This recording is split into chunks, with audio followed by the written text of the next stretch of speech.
산 너머 금산리. 장님 할아버지의 귀와 마음. 초여름 바람이 논둑 사이를 천천히 스쳐 지나갔다. 금산리 마을회관 안 낡은 선풍기가 덜컹거리며 돌아가고 있었다. 기름때 묻은 선풍기 날개가 돌아갈 때마다 먼지 냄새가 섞인 바람이 방 안으로 스며들었다. 이장님, 올해는 물길이 영 말썽이요. 농구 박 씨가 모자를 벗어들며 말했다. 비가 올 땐 넘치고 안 오면 바짝 말라버려요. 박 이장은 잠시 눈을 감고 생각하더니 회관 한쪽에 조용히 앉아있던 장 할아버지 쪽을 바라봤다. 장 할아버지, 어떻게 생각하십니까? 장 할아버지는 미간을 천천히 찌푸렸다가 입가에 엷은 미소를 그렸다. 그의 두 눈은 오래전 병으로 빛을 잃었지만 그 대신 세상의 소리를 들을 줄 아는 귀를 얻었다. 그는 손끝으로 바닥을 짚으며 말했다. 물은 귀로 들어야 하네.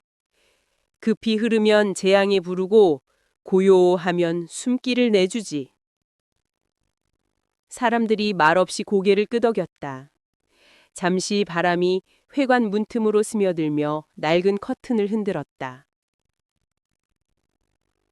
내가 어릴 적이었지. 열병을 앓고 난 위로 세상이 캄캄해졌어. 그의 목소리는 낮지만 단단했다. 그때 어머니 손을 잡고 밤길을 걸었지. 불립 스치는 소리, 개 짖는 소리, 돌멩이 밟히는 감촉. 그게 내 눈이었네. 마을 사람들은 숨을 죽이고 그의 말을 들었다. 성준이는 할아버지 옆에 다가가 손끝으로 할아버지의 굳은 손등을 만졌다. 그 손엔 세월이 파놓은 주름이 골짜기처럼 깊었다. 눈은 세상을 비추지만 귀는 사람을 비춘다네. 나는 귀로 사람의 마음을 보고 살아왔지. 며칠 뒤 금산리엔 큰 비가 내렸다. 회관 지붕을 두드리는 빗소리가 마치 북소리처럼 쏟아졌다. 비는 하루 종일 그칠 줄 몰랐고 사람들은 논이 잠길까 걱정스러워 밖을 내다보았다. 이장님, 서쪽 논둑이 터졌어요. 누군가가 뛰어들어왔다. 사람들이 우산도 없이 달려나갔다. 흙탕물이 미친 듯이 흘러내리고 있었다.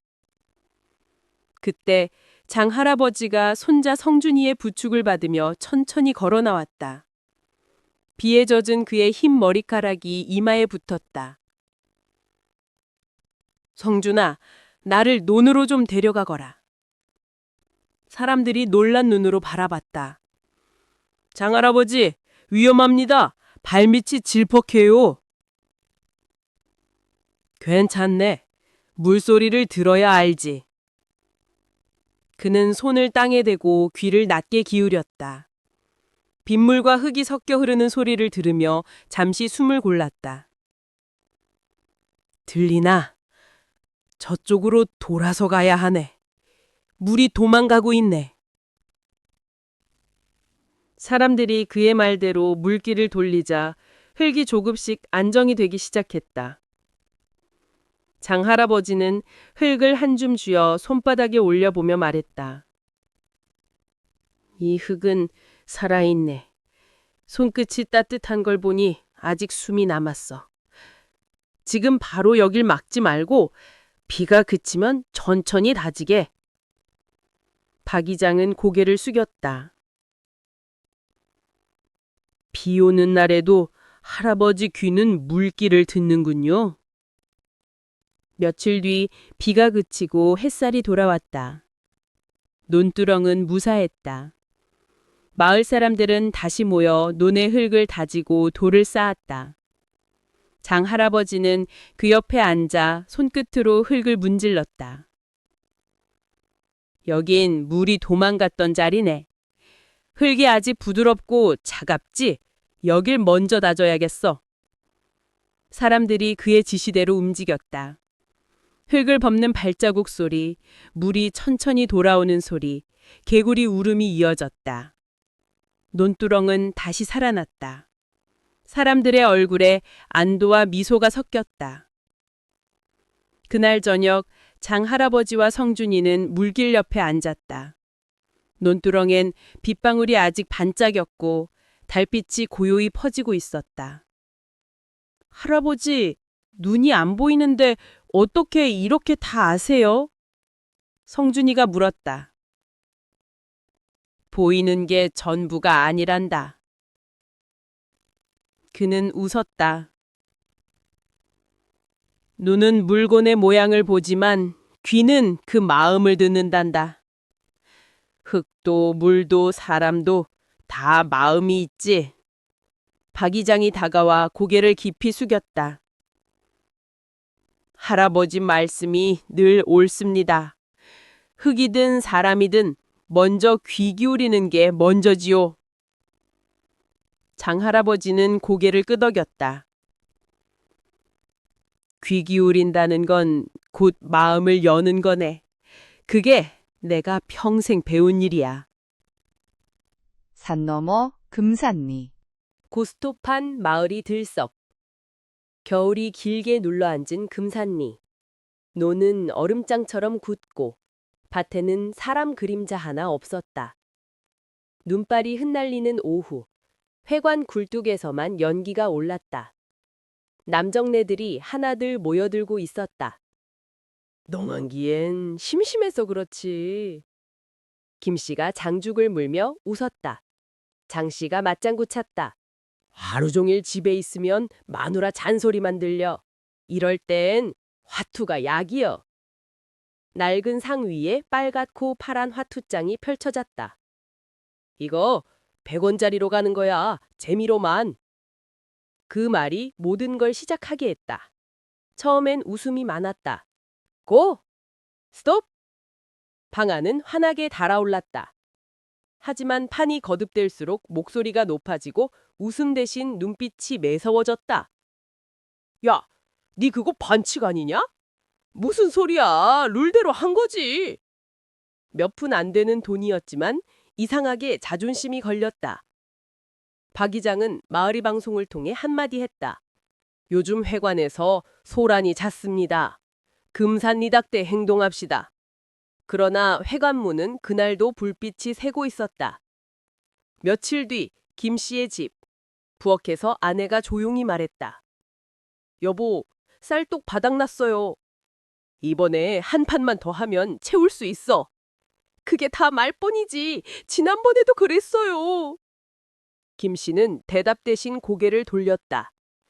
그날 밤 그는 다시 회관으로 향했다. 장 씨도 사정은 비슷했다. 애들 학원비가 밀렸어. 아내의 목소리가 떨렸지만 장 씨는 애써 무시했다. 이번엔 진짜로 이길 것 같아. 고스톱판은 이제 단순한 노름이 아니라 생활의 구멍을 막는 허망한 희망이 되어 있었다. 그날 밤 눈이 세차게 내렸다. 회관 안은 술 냄새와 담배 연기로 가득했다. 판돈은 이미 10,000원 단위로 올라가 있었다. 이번엔 이거다. 피박이다 임마! 야, 그거 사기 아냐? 탁자 위에 있던 화투장이 바닥으로 쏟아졌다. 서로의 손이 부딪히고 욕설이 터졌다. 내 돈 내놔! 그건 내 거라고! 싸움은 순식간이었다. 장 씨의 손이 김 씨의 어깨를 밀쳤고 최 씨가 말리다가 같이 넘어졌다. 회관 문짝이 쾅 부서졌다. 그날 이후 셋은 서로 눈도 마주치지 않았다. 길에서 마주치면 서로 다른 길로 걸었다. 사람들은 수군댔다. 도박이 사람을 망친다더니 딱 적꼴이야. 박 이장은 회관 앞에서 혼잣말했다. 이장 노릇 몇십 년 하면서 저 양반들 싸움이 제일 뼈저리구먼. 사흘 뒤 눈이 녹기도 전에 사고가 났다. 밤새 연탄가스가 새어 최 씨 가족이 쓰러졌다는 소식이었다. 사람 살려! 이장의 외침에 불이 번졌다. 마을 사람들이 몰려들었을 때 가장 먼저 달려와 창문을 깨부순 건 김 씨였다. 최 씨! 이봐, 정신 차려! 뒤이어 장씨가 뛰어들어 연탄을 걷어내고 문을 열었다. 세 사람은 말이 없었다. 그저 거친 숨만 섞였다. 최 씨의 아내가 울먹였다. 아저씨들 아니었으면 큰일 날 뻔했어요. 김 씨는 젖은 손으로 이마를 닦았다. 사람이니께 그럴 수밖에요. 장 씨가 천천히 고개를 숙였다. 그날 내가 괜히 욱했죠. 나도 마찬가지요. 미안하다. 눈발이 흩날리고 그 위로 하얀 입김이 섞였다. 겨울밤, 세 사람의 숨결이 다시 같은 방향으로 흘러갔다. 며칠 뒤 회관엔 다시 사람들이 모였다. 이번엔 화투도 술도 없었다. 난로 위에 주전자가 끓고 있었다. 이장님, 이건 내가 직접 볶은 보리요. 최 씨가 웃으며 잔을 내밀었다. 이번엔 판 안 벌립니다. 그 대신 누가 먼저 물 끓이나 내기나 할까? 박 이장이 웃음을 터뜨렸다. 이제야 우리 회관이 사람 사는 데 같네. 웃음소리가 회관 천장에 번졌다. 눈은 여전히 내리고 있었지만 방 안의 온기는 어느 때보다 따뜻했다. 산 너머 금산리. 금산리 욕쟁이 할머니 김분남. 아침 햇살이 논두렁 위로 부드럽게 내려앉았다. 김분남 할머니는 장바구니를 들고 성큼성큼 마을길을 걸었다. 이놈들아, 그 삐딱하게 걷는 건 뭐야? 제대로 걸어야 밭일도 잘하지. 꼴이 참 우습네. 아이들은 얼른 길 옆으로 비켜섰다. 할머니는 멈추지 않고 창고 앞에서 무릎 꿇고 있는 청년에게 날카롭게 말했다. 야, 그 호미 좀 봐. 흙은 흘러나오고 밭은 엉망이고. 제정신이야? 설마 밭이 알아서 자라기를 바라는 거 아니야? 청년은 얼굴을 붉히고 고개를 숙였다. 김분남은 만족스럽다는 듯 한숨을 쉬고 다시 마을길을 걸었다. 정미소 앞 안악들이 쌀을 씻고 있었다. 김분남 할머니가 다가오자 안악들은 저절로 몸을 움츠렸다. 그릇을 저렇게 더럽게 씻으면 밥맛이 나겠어? 물도 깨끗이 써야 쌀이 고생 안 하지! 정신 차려! 한 안악이 웃으며 변명했다.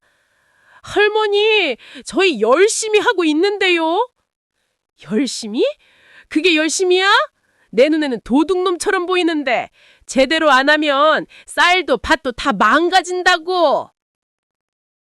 안악들은 서로 눈치를 보며 더 열심히 쌀을 씻었다. 김분남 할머니는 잠시 옆에 앉아 그들을 지켜보며 흙투성이 장갑을 털었다. 논뚝길에서 청년 2명이 논뚝을 정리하고 있었다.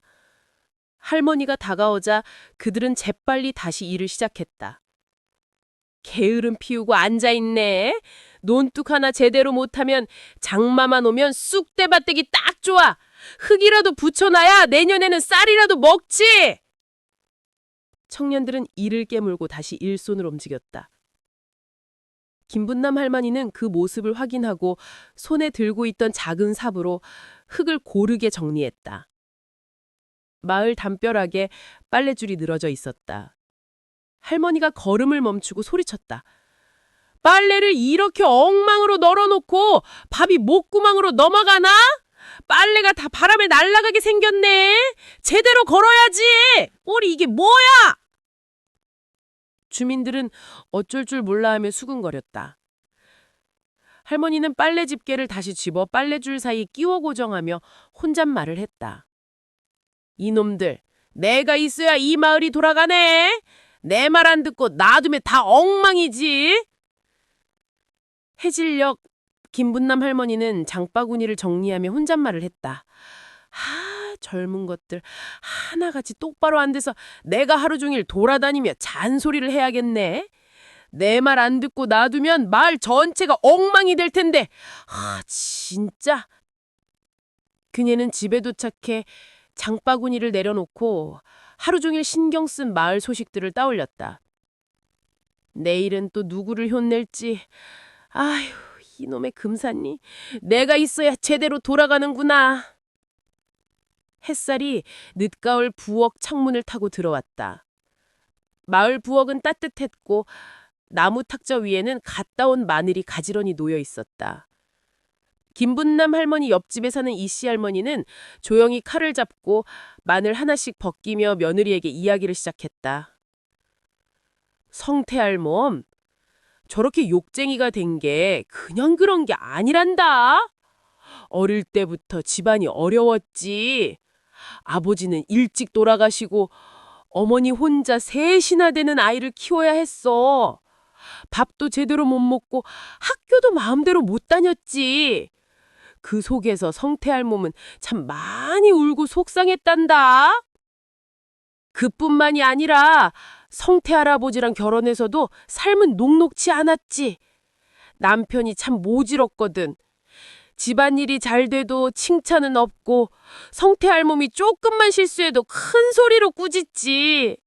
밤마다 잠도 제대로 못 자고 바느질 해가면서 성태랑 동생들 힘들게 키웠지.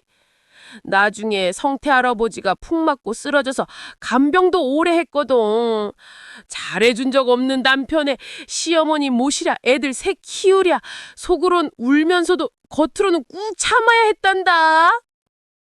그 말을 들은 이씨 할머니의 며느리는 마늘 다듬던 손을 멈추고 멍하니 이야기를 들었다. 성태 할아버지 돌아가시고 애들도 다 타지로 나가고 성태 할머니 혼자 살기 시작한 뒤로 많이 외로웠나 보더구나. 누구한테 말할 사람도 없고 지나간 세월은 보상받을 길도 없고 어느 날부턴가 동네 사람들하고 그렇게 싸움이 붙고 하더구나. 부엌 밖으로 가을바람이 나지막히 흔들리는 나무잎을 건드렸다. 마을개 한 마리가 부르르 떨며 울었고 먼 들판에는 저녁 햇살이 부드럽게 내려앉았다. 할머니는 마늘 껍질을 한쪽으로 쌓으며 말을 이었다. 사람들은 성태할멈이 욕만 한다고 생각하지만 그 속에 얼마나 많은 고단함과 한이 있는지 나는 알지. 며느리는 할머니의 손길을 따라 마늘을 조심스럽게 다듬었다. 고요한 부엌 안에는 칼질 소리와 햇살 그리고 성태할멈의 지난 삶이 묵직하게 스며들어 있었다. 한으로 얼룩진 그녀의 얼굴 뒤에는 외로움과 슬픔 그리고 살아내려는 단단한 의지가 숨어 있었음을 며느리는 이제야 조금은 이해할 수 있었다. 산 너머 금산리. 동성동본 상호와 은주. 금산리 장날 진흙냄새와 사람들의 소란 속에서 상호는 별을 실어 나르는 손길을 분주히 움직이고 있었다.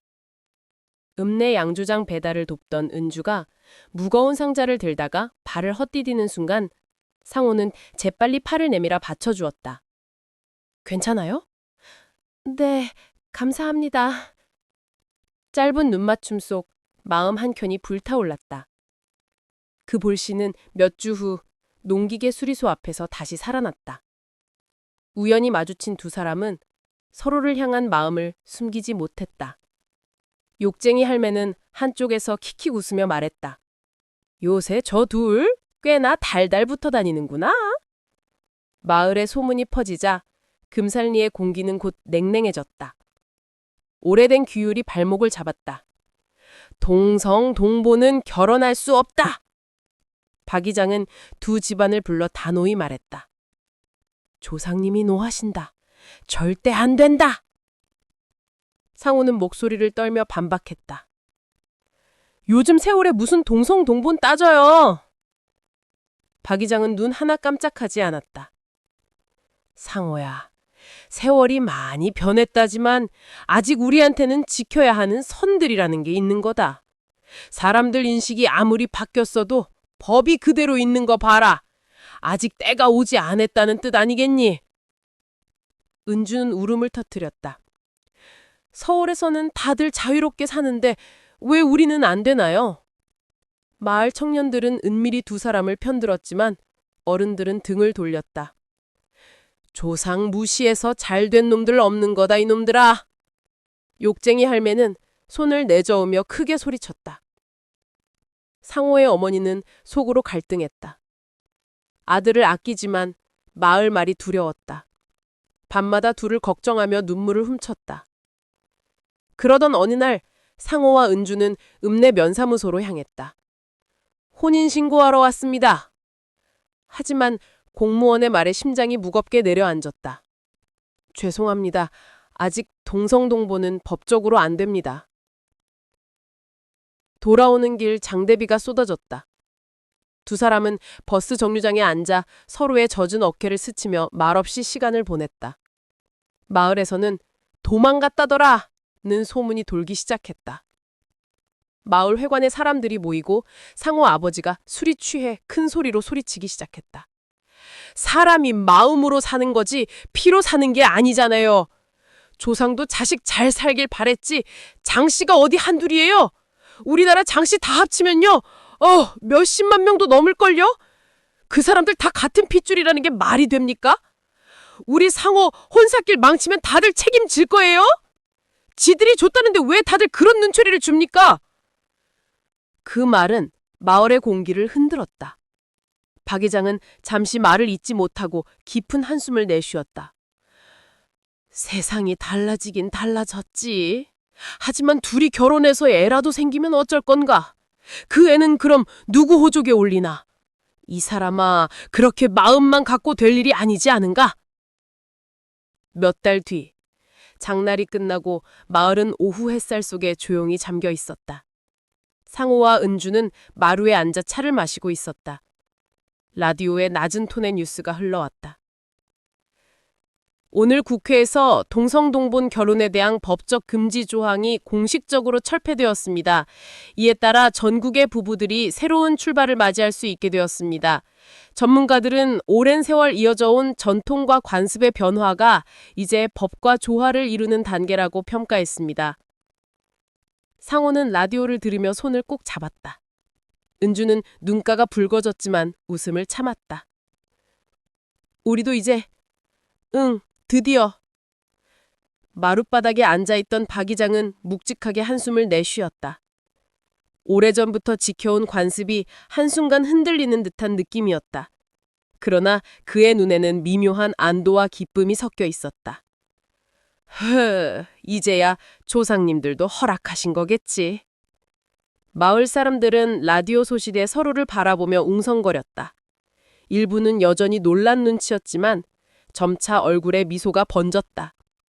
청년들은 지나가는 상호에게 껄껄 웃으며 이제 두 다리 뻗고 잘 수 있겠다며 놀렸고 몇몇 노인들은 고개를 끄덕이며 말없이 라디오를 바라보았다.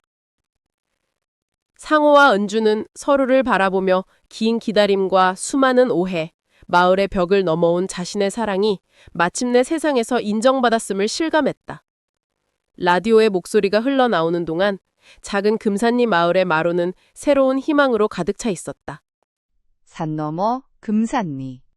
춘식이. 안개가 짙게 내려앉은 새벽. 금산리 들녘은 숨을 죽인 듯 고요했다. 논물 위로 피어오르는 물안개가 흩어질 때마다 삽질 소리가 낮고 규칙적으로 울렸다. 짙은 감색 작업복을 입은 사내가 논두렁을 따라 천천히 움직였다. 손에는 오래된 삽 한 자루, 고무신은 진흙에 반쯤 잠겨 있었다.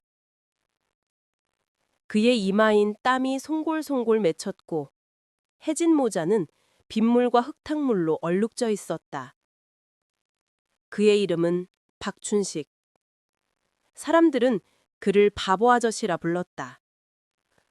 말이 느리고 글은 서툴렀지만 아침마다 제일 먼저 논으로 나오는 사람은 늘 그였다.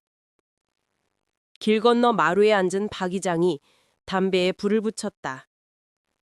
그는 굽은 허리를 세워 담배 연기를 길게 내뿜으며 말했다. 참, 저 사람은 별 수 없어. 날이 굳어도 빠지는 법이 없네. 춘식은 이장의 말을 듣지 못한 듯 묵묵히 삽질을 계속했다. 안개 사이로 그의 어깨가 천천히 흔들렸다. 그 리듬은 마치 오랜 세월 동안 땅과 친구가 되어버린 사람의 숨결 같았다. 십수년 전 여름 장날이었다. 햇살이 들끓는 시절 골목에서 어린 춘식은 방울소리를 쫓아 발을 옮겼다. 그날 어머니는 쌀 한 대를 팔러 잠시 자리를 비웠고 아이의 손은 그 사이 세상 한가운데로 흩어졌다. 춘식아! 춘식아 어딨니? 어머니의 목소리가 장터에 울렸지만 사람들의 웅성거림과 꽹과리 소리에 묻혀버렸다. 그날 이후 아이는 돌아오지 않았다. 세월이 흘러 머리가 희끗해진 어머니는 여전히 마을 어귀의 버드나무 아래에 앉아 지나가는 행인을 볼 때마다 말했다. 혹시 내 아들 못 봤어요? 이름이 춘식인데. 사람들은 고개를 숙이고 걸음을 재촉했다. 그녀의 목소리는 언제나 낮고 떨렸으며 어디선가 다시 울음이 섞인 한숨이 흘러나왔다. 초여름의 어느 날, 승합차 한 대가 마을로 들어왔다. 차문이 열리자 조심스레 발을 내딛는 중년 남자가 있었다. 작은 눈, 검게 그을린 얼굴, 그리고 어색한 미소를 짓는 입술이 낯설면서도 익숙했다. 운전석에서 내린 보호소 직원이 중년이 된 춘식을 마당에 내려주며 춘식의 어머니를 불렀다. 허리가 굽은 노파가 마당을 뛰쳐나왔다. 머리는 흰 수건으로 질끈 동여맸고 손에는 여전히 삽자루 자국이 선명했다.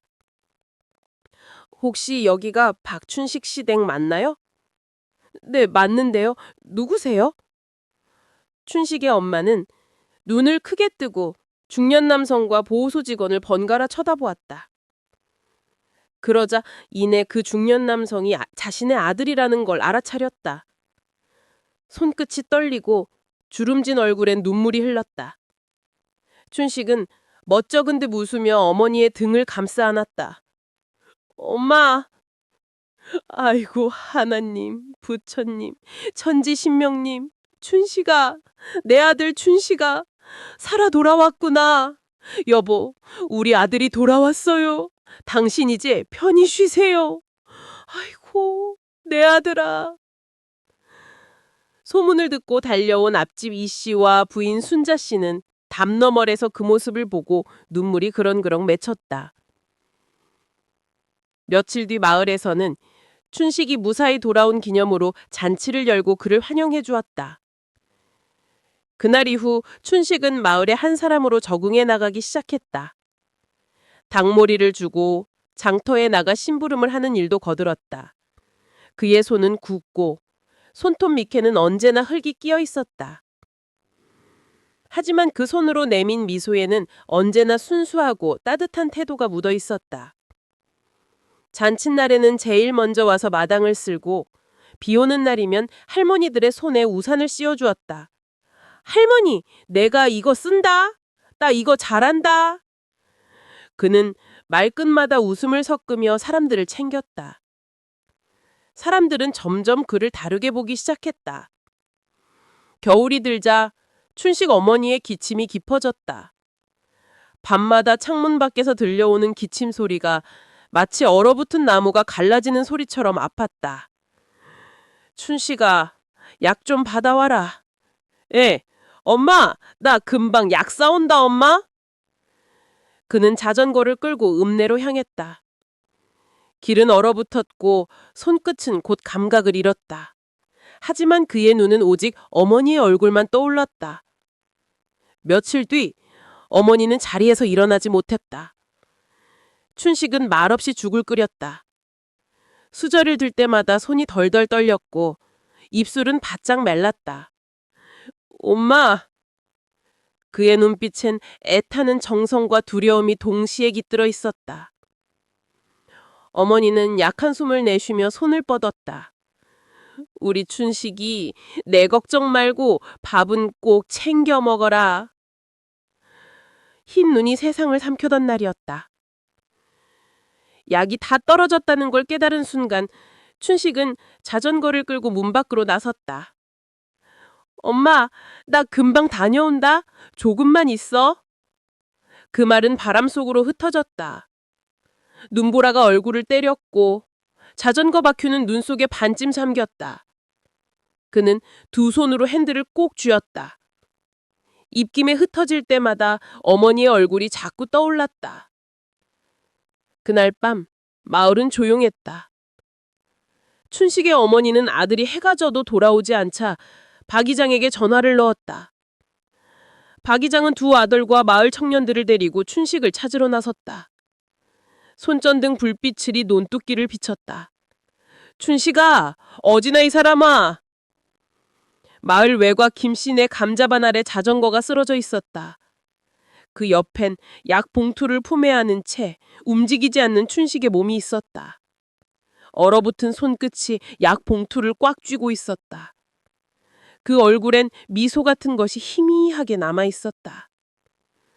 사람들은 꽁꽁 얼어붙은 춘식을 업고 집으로 데려갔다. 춘식의 어머니는 차갑게 굳은 아들을 보며 사색이 되었다. 사람들은 춘식이 정신을 차릴 수 있도록 극진히 간호했다. 며칠 뒤 춘식은 푹 자고 일어나 몸을 일으킬 정도로 회복했다.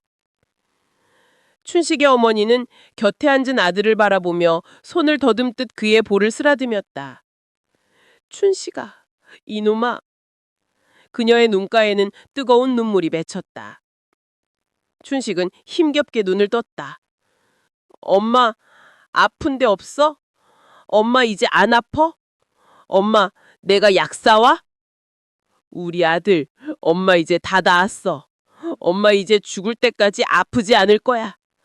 엄마가 아프지 않아야 춘식이가 약 사러 안 가지? 엄마 생각해주는 사람 우리 아들 뿐이네. 이젠 걱정 말고 네 몸 챙겨. 그 말에 춘식은 희미하게 웃었다.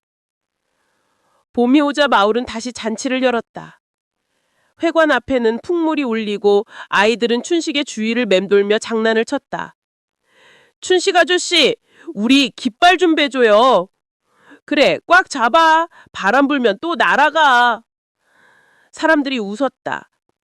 그의 말투는 여전히 느렸지만 그 안에는 사람들의 마음을 녹이는 온기가 있었다.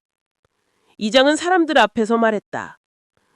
자기보다 남을 먼저 챙긴 사람, 그게 진짜 어른이지. 춘식이가 어른이다, 어른. 사람들은 조용히 고개를 끄덕였다. 노을이 들판 위를 붉게 물들였다. 벼싹이 파랗게 돋고 개구리 울음이 멀리서 번졌다. 춘식이 어머니의 손을 꼭 잡으며 웃었다. 붉은 하늘 아래 그들의 그림자가 나란히 길게 늘어졌다. 산 너머 금산리. 금산리 국민학교 가을 운동회. 금산리 국민학교 운동장은 들판의 벼 냄새로 가득했다.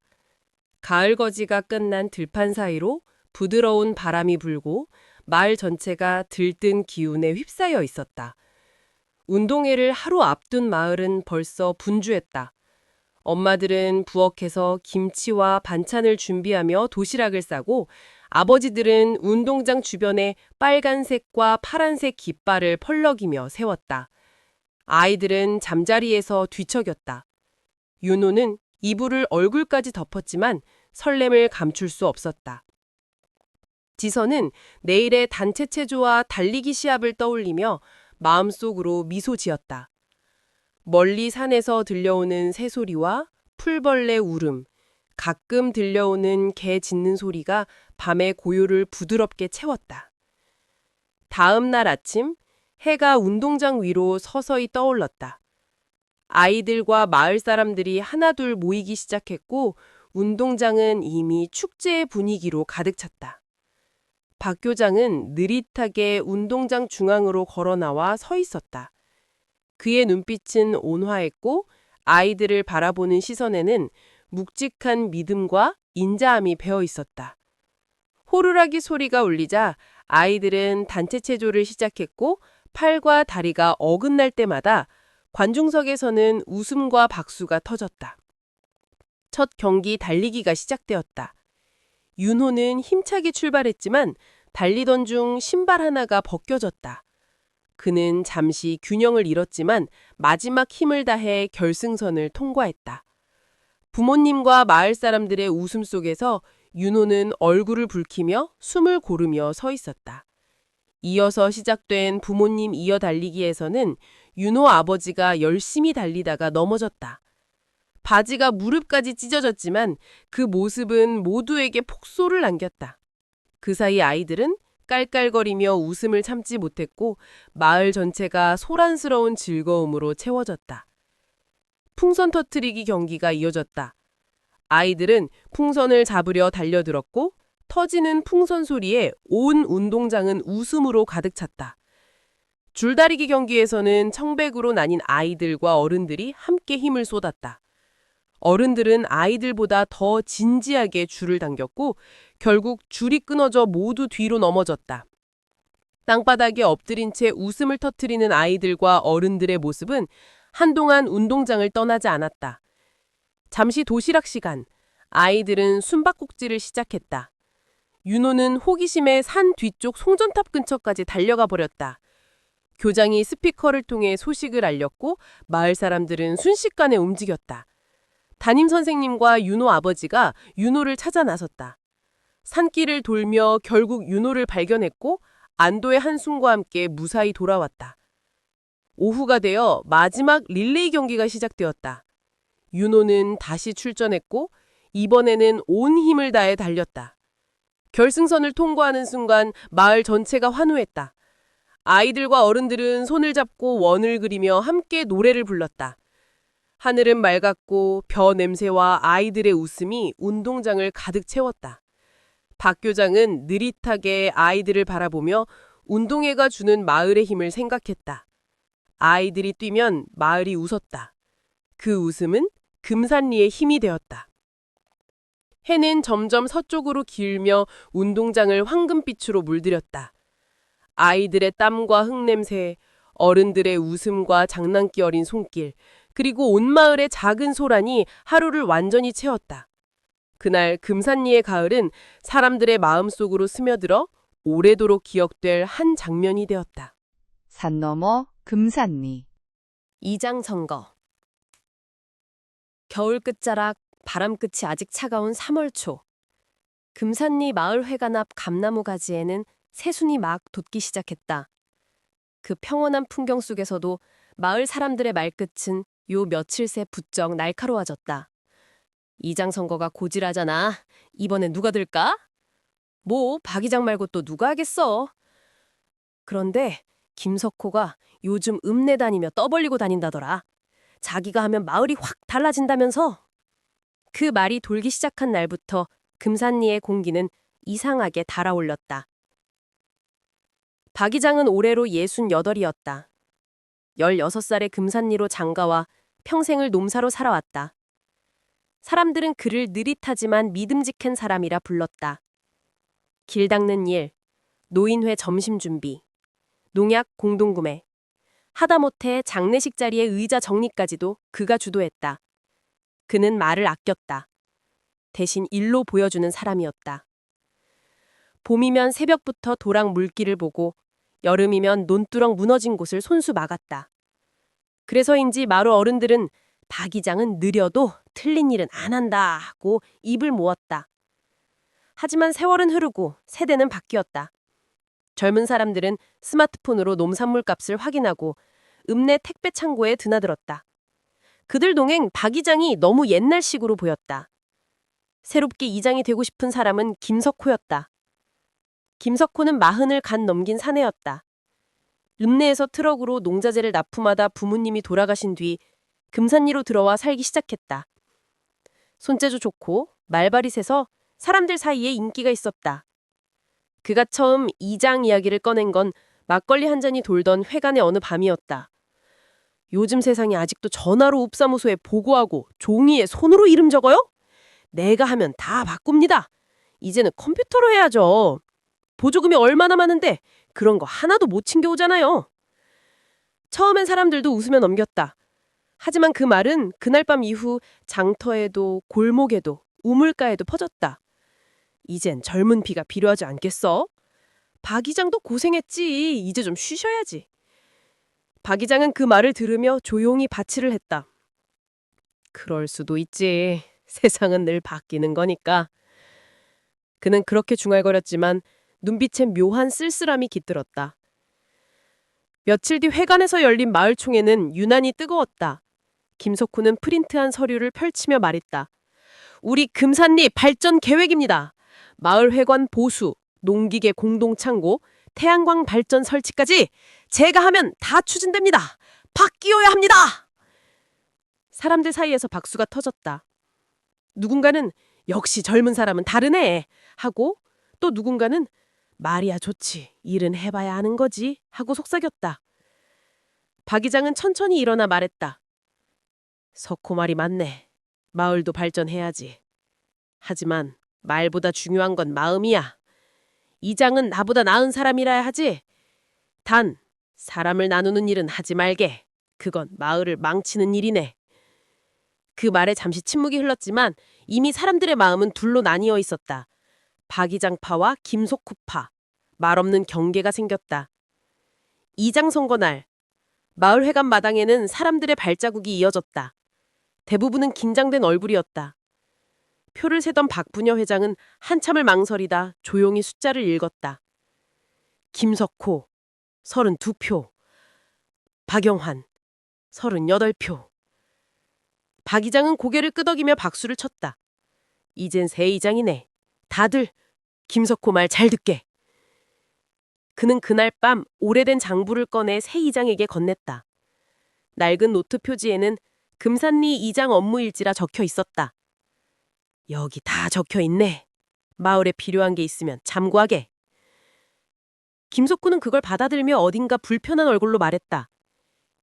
이제는 좀 다르게 해보려고요. 그래야지. 박 이장은 짧게 웃었다. 처음엔 순조로웠다. 석호는 읍사무소 공무원들과 통화하며 활발히 움직였다. 벽보도 새로 붙이고 회관 지붕도 다시 칠했다. 사람들은 잠시 환호했다. 젊은 이장이 일 잘하네. 하지만 한 달쯤 지나자 문제들이 쌓이기 시작했다. 태양광 설치 사업은 보조금 신청이 반려됐다. 농기계 공동창고 공사는 견적이 맞지 않아 멈췄다. 그리고 무엇보다 마을 사람들 간에 불만이 쏟아졌다. 우리 논두렁 꽂혀준다더니 감감무소식이야. 공사한다고 길을 막아놔서 차가 못 다녀. 회의한다고 불러놓고 막걸리 한 잔도 안 내오네? 이장은 점점 지쳐갔다. 밤이면 서류더미 앞에 앉아 한숨만 쉬었다. 이게 뭐라고 이렇게 힘드냐? 그러던 어느 날 밤, 봄비가 쏟아졌다. 그날따라 유난히 세찬 비였다. 새벽녘 누군가 회관문을 두드렸다. 이장님, 큰일 났어요. 저수지둑이 무너졌어요. 김석훈은 우비를 걸치고 현장에 뛰어갔다. 흙탕물이 논으로 넘치고 비닐하우스가 휘청거렸다. 사람들이 우왕좌왕하고 있었다. 그때 등불 하나가 빗속을 가르며 다가왔다. 박 이장이었다. 이럴 땐 말보다 손부터야. 흙을 싹해. 삽을 들고. 그는 맨손으로 흙을 퍼올렸다. 김석호도 따라 삽을 들었다. 둘은 말없이 한참을 퍼부었다. 새벽이 되어 물길이 잡히자 사람들 사이에서 안도의 한숨이 새어나왔다. 비가 그친 뒤 두 사람은 회관마루에 나란히 앉았다. 흙탕물 자국이 신발에 남아 있었다. 한동안 말이 없었다. 이장님, 김석후가 조심스레 입을 열었다. 제가 너무 쉽게 봤습니다. 이장이란 게 그냥 이름만 바꾸면 되는 줄 알았어요. 박 이장은 담배를 꺼내다 멈추고 빗방울 떨어지는 소리를 들었다. 사람은 누구나 자기 길이 있지. 이장도 결국 사람 일 중에 하나야. 잘못했다면 배우면 되는 거고 배우면서 나아가는 거지. 김석호는 고개를 숙였다. 그의 목소리는 젖은 흙처럼 무거웠다. 아닙니다. 제가 부족했습니다. 마을을 나눈 것도 제 능력이 안 되는 일을 괜한 욕심만 앞세운 것 같습니다. 며칠 뒤 회관 앞에 마을 사람들이 모였다. 박 이장이 다시 이장직을 맡는다는 소식이 전해진 것이다. 누군가는 놀랐고 누군가는 반가워했다. 박 이장은 마이크도 없이 말했다. 마을이란 건 누구 한 사람 덕에 굴러가는 게 아닙니다. 모두가 제자리에서 제 몫을 하면 그게 곧 이장의 일이지요. 사람들 사이에서 웃음이 피었다. 김석훈은 맨틀에서 묵묵히 고개를 숙였다. 그날 이후 그는 회관 청소를 맡아 자진해 도왔다. 금산리의 봄. 한때 갈라졌던 마음들이 다시 제자리를 찾았다.